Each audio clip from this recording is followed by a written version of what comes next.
peuvent dire que depuis qu'ils te côtoient et qu'ils t'entendent, leur vie a changé? Combien de gens? Combien de gens peuvent dire que depuis qu'ils sont à ton contact, ils ne sont pas la même personne? Combien de gens peuvent dire à ton sujet que depuis qu'ils t'ont fait moule dans un moule particulier, et là on te bombarde la parole, on te bombarde la prière, on te bombarde le jeûne, on te bombarde la parole, on te bombarde la prière, on te bombarde le jeûne. Au bout de quelque temps, tu es façonné pour devenir un homme consacré, un homme sanctifié, un homme engagé, un homme attaché, une femme zélée. Parce que dans l'école du disciple-là, tu vas apprendre, frère, tu vas apprendre à aimer Dieu, à aimer Jésus, plus que ton père, plus que ta mère, plus que ta femme. J'aime ma femme de tout mon cœur, mais j'aime Jésus plus qu'elle. Ah oui, non, on ne rigole même pas. J'aime Jésus plus que tous mes enfants. J'aime Jésus, j'ai mis Jésus au-dessus de tout. Rien n'existe sans la parole.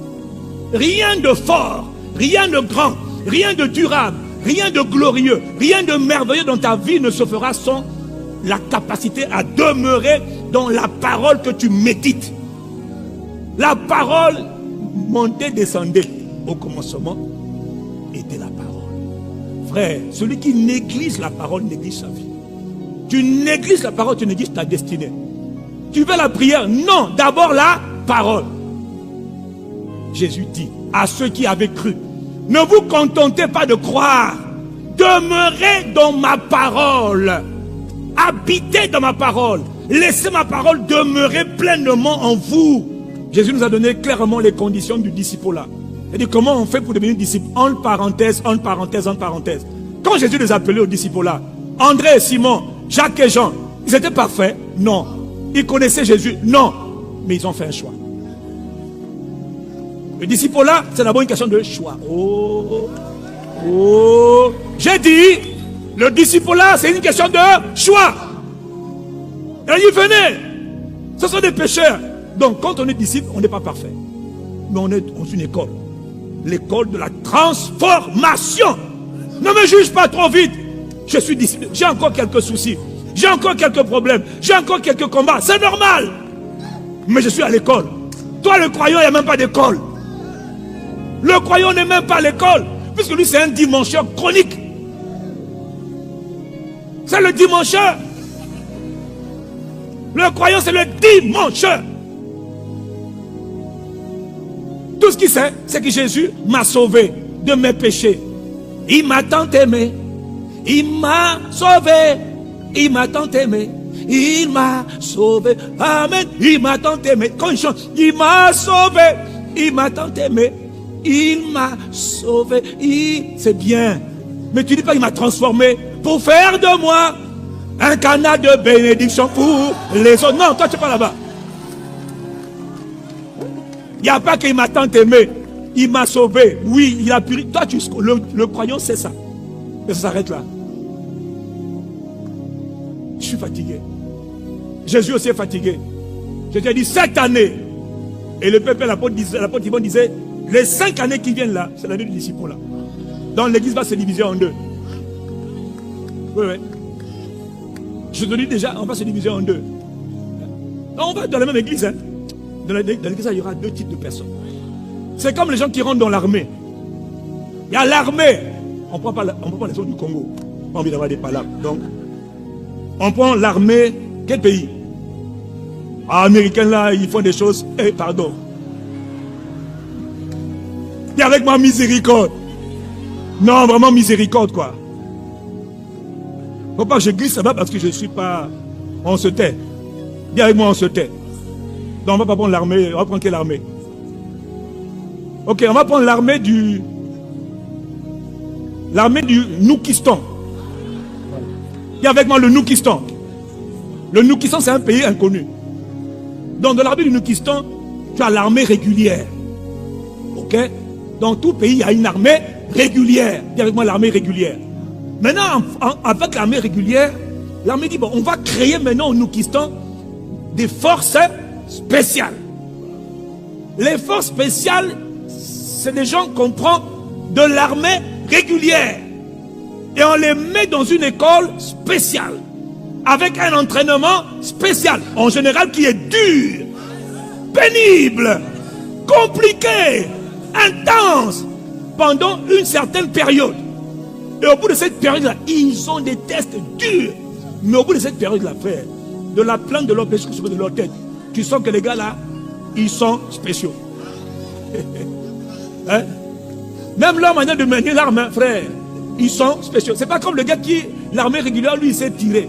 Mais la force spéciale, lui, il peut te tirer à 1 kilomètre.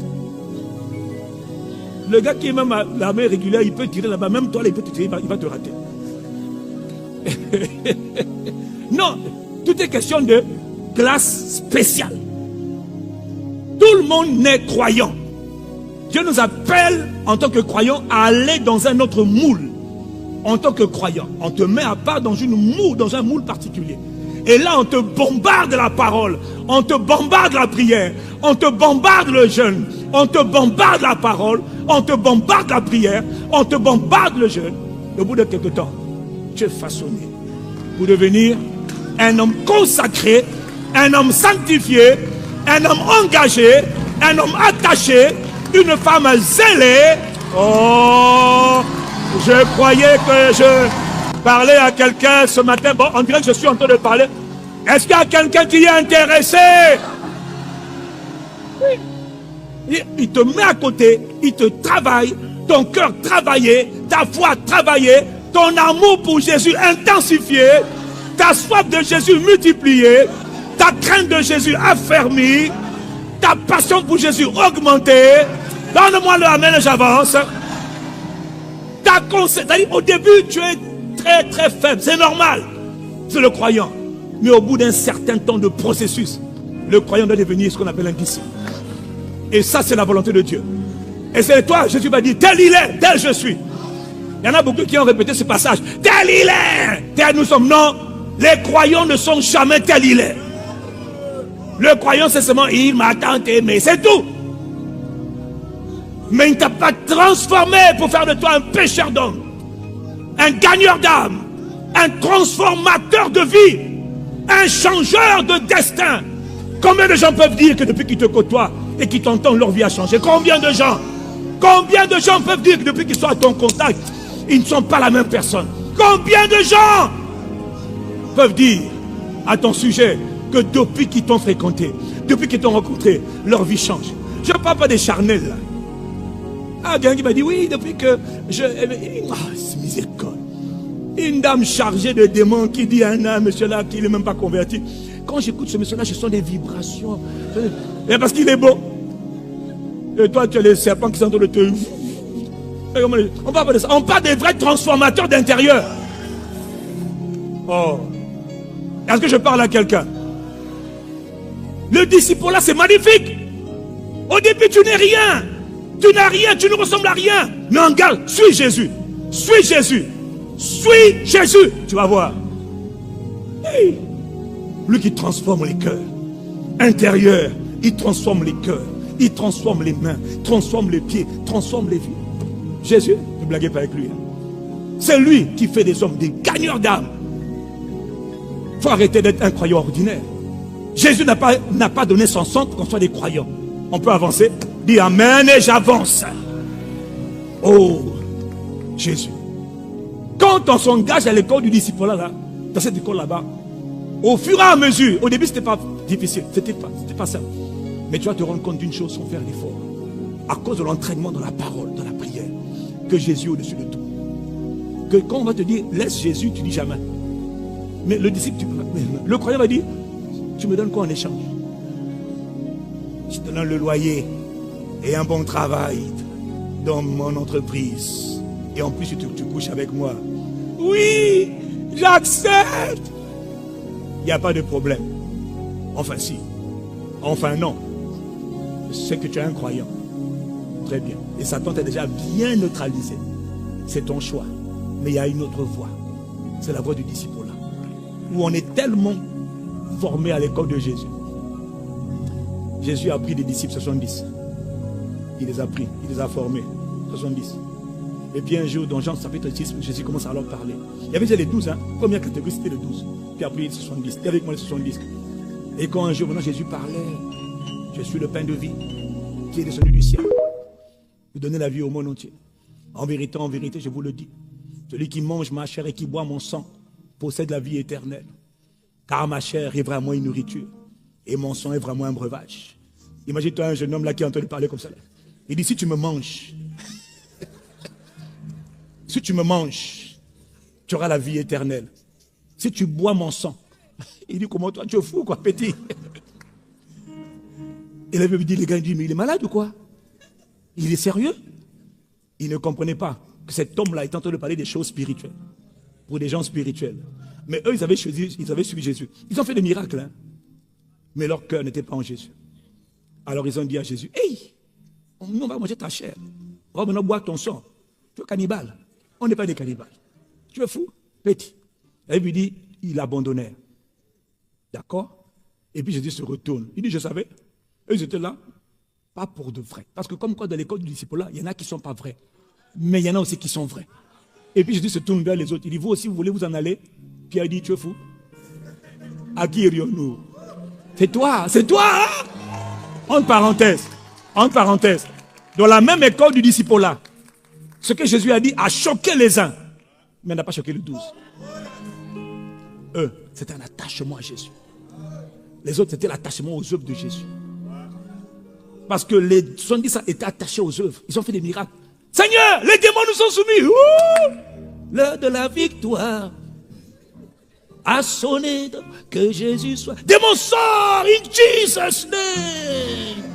Il fait même le doigt comme ça là. Sors! Démon! Il dit, Seigneur, les démons nous sont soumis en ton nom. Waouh! Ceux-là, ils aimaient les œuvres de Jésus. Mais ils n'aimaient pas le cœur de Jésus. Ça va se voir dans l'école du disciple. Le croyant, j'en parle même pas.